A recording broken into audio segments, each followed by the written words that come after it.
솔직히 말해서 20대를 위한 부동산은 점점 없어지고 있습니다. 예전에는 1,000만 원, 2천만 원으로도 충분히 지방 아파트나 정말 좋은 물건들을 투자할 수 있었는데 지금은 그렇지 않습니다. 이미 물가도 오를 대로 올라버렸고 그만큼 부동산 땅값도 올라버렸습니다. 그리고 투자할 가치가 있는 부동산의 문도 점점 좁아지고 있습니다. 그런데 오늘 제가 드리고 싶은 말씀은 20대부터 부동산 투자를 하라는 것입니다. 우리가 최대한 빠른 시일 내에 이 부동산 투자에 진입할 수 있도록, 그러니까 시장 참여자가 될 수 있도록 해야 하는 건데요. 이미 20대가 된 분들이라면 늦게라도 30대 누구나 집을 살 수 있다는 것을 우리가 알고 있어야 하고 목표로 삼아야 됩니다. 지금도 20대 중후반의 나이에 투자하고 있는 사람들이 생각보다 많습니다. 그러기 위해서는 제가 오늘 말씀드릴 이 단계를 거쳐가셔야 되는데요. 평범한 사람 대다수가 부동산 내 집 마련을 하기 위해서 반드시 거쳐가야 할 그 방법을 말씀드리겠습니다. 쉽게 말해서 빠르게 모으고 굴려서 똑똑하게 사야 합니다. 뭔가 대단한 방법이 있을 것 같지만 예나 지금이나 크게 달라지는 건 없습니다. 결국 자산을 불려가는데 큰 방법은 똑같습니다. 첫 번째 스텝은 내가 들어오는 정기적인 수입을 남들보다 빠르게 굴리는 것에 초점이 잡혀 있습니다.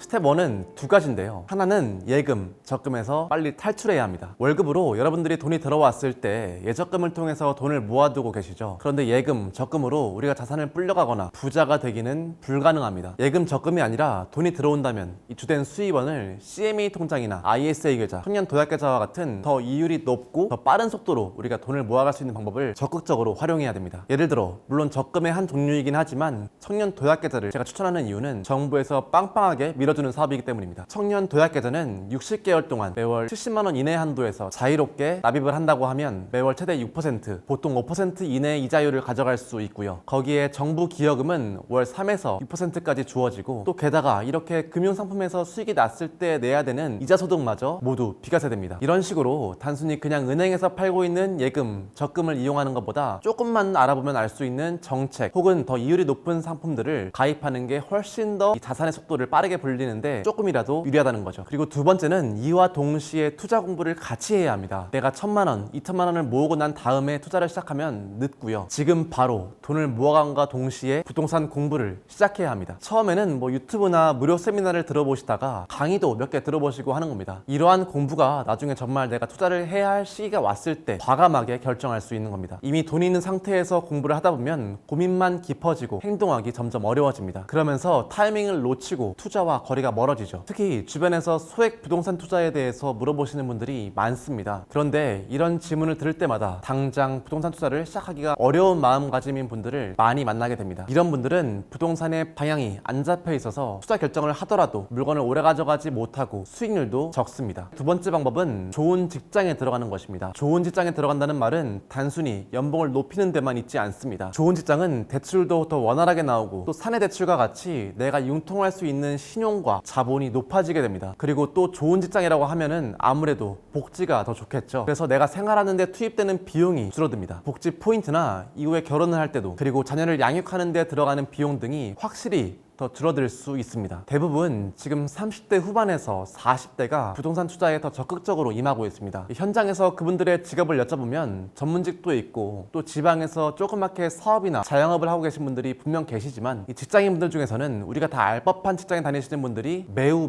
높은 비중을 차지합니다. 내가 만약에 지금 여건이 안 좋거나 급여가 낮은 곳에 다니고 있다면 이직을 준비하시는 게 맞습니다. 직장인이 어쨌든 재테크로 남들보다 더 여유를 가지며 살 수 있는 방법은 더 좋은 직장에 들어가는 법, 연봉을 높이는 방법, 그리고 내 월급을 활용해서 대출을 더 많이 활용하는 방법밖에는 없습니다. 그런데 같은 직장에 다니더라도 격차는 나게 됩니다. 30대 두 친구의 자산 격차를 한번 얘기해 드리겠습니다. 최모 씨와 전모 씨는 같은 대학을 나온 대학 동기입니다. 그리고 같은 회사에 취업을 했죠. 최모 씨는 투자를 잘했고 전모 씨는 투자에 소극적이었습니다. 출발은 전 씨가 더 빨랐습니다. 2014년 결혼하면서 부모에게 받은 5천만 원, 그리고 아내가 모은 돈 5천만 원을 보태서 1억 5천만 원으로 경기도 안산시에 전셋집을 구했습니다. 서울 입성을 꿈꾸면서 월급을 모아 매달 150만 원에서 200만 원씩 적금을 부었죠. 그렇지만 서울의 집값이 또 얼마나 빠르게 오릅니까? 내가 보던 서울 동작구의 아파트는 어느새 2억 원 넘게 올라서 구매하기 어려워졌는데요. 반면에 최모 씨는 전모 씨보다 적은 4천만 원을 가지고 결혼 생활을 시작했습니다. 전세를 끼고 집을 사는 갭투자로 경기도 성남시의 분당 아파트를 2016년에 매수를 했던 거죠. 이후에 이렇게 갈아타기를 반복하다 보면서 점점 더 좋은 상급지의 아파트로 갈아탔었고 이후에 분당 아파트를 두 두 채 가지고 있는 자산가로 바뀌었습니다. 둘의 자산 차이는 거의 10억 원 이상 나게 된 거죠. 이렇게 같이 대학을 졸업하고 같은 회사에 취업하더라도 내 옆자리에 앉은 친구보다 훨씬 더 빠르게 성장할 수 있는 것이 부동산 투자입니다. 다시 본론으로 돌아와서 두 가지 스텝을 하면서 1억 원까지 모을 수 있다면 가장 좋은데요. 사실 30대에 1억 원을 가지고 있지 않은 청년들이 많습니다. 1억 원 정도 모으면 선택지가 생기게 됩니다. 이제 부동산 투자를 할 수 있는 여건이 마련됐는데요. 5천만 원도 가능하지만 1억 원 정도는 있어야 서울에 좀 괜찮은 곳 혹은 수도권에 투자할 만한 곳에 투자할 수 있다고 봅니다. 선택지라고 하는 것은 서울, 수도권 구축 아파트나 재개발 또는 경매가 있겠죠. 이때 예를 들어 아파트로 부동산 투자를 하신다면 나의 예산에다가 대출을 활용해서 가능한 가장 괜찮은 집을 매수해야 합니다. 앞으로 아파트나 재개발 투자 관련해서는 제 유튜브에서 더 다뤄드릴 거고 우선은 이런 과정을 거쳐가야 한다는 거죠. 이게 우리가 자산을 빠르게 불려갈 수 있는 두 가지 단계입니다. 모두가 돈을 모으는 건 열심히 하겠지만 투자 공부나 실제 투자에는 굉장히 소극적입니다. 결국 빠르게 똑똑한 첫 주택을 사서 자산을 불려나가는 것이 가장 현명한 방법입니다.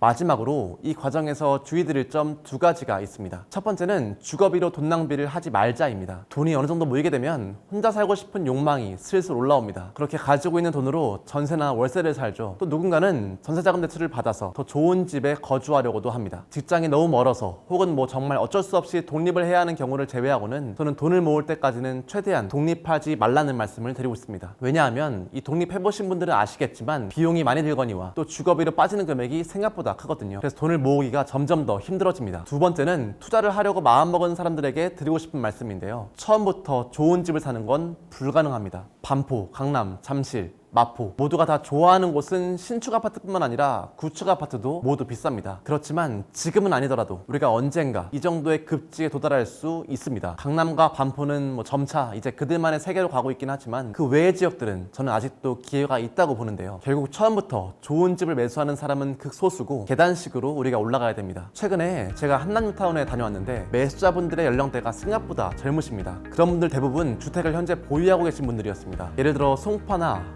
옥수동 등 그래도 한남동에 들어올 수 있을 법한 자금을 어쨌든 부동산으로 대부분 마련을 한 거죠. 우리가 처음부터 옥수동이나 송파, 마포는 사지 못하더라도 점차 이렇게 계단식으로 올라가는 투자법을 활용할 수밖에 없고 활용해야 한다는 겁니다. 오늘 이렇게 20대를 위한 부동산은 없다는 주제로 말씀을 드렸는데요. 결국 우리가 가장 좋은 집을 매수하기 위해서 돈을 더 빠르게 모아야 한다는 것이고요. 오늘 말씀드린 이 두 가지 단계를 잘 기억하셔서 내가 지금 처한 상황에서 어떤 걸 당장 해야 될지 그리고 내 포트폴리오를 보면서 어떤 걸 수정해야 할지 한번 고민해보는 시간을 가지셨으면 좋겠습니다. 다음 영상부터는 다시 여러분들의 내 집 마련에 실질적인 도움이 되는 컨텐츠를 많이 만들어 보겠습니다. 구독해주시고 이 영상을 주변 친구들이나 자녀에게 꼭 공유해주세요. 오늘 영상은 여기까지입니다.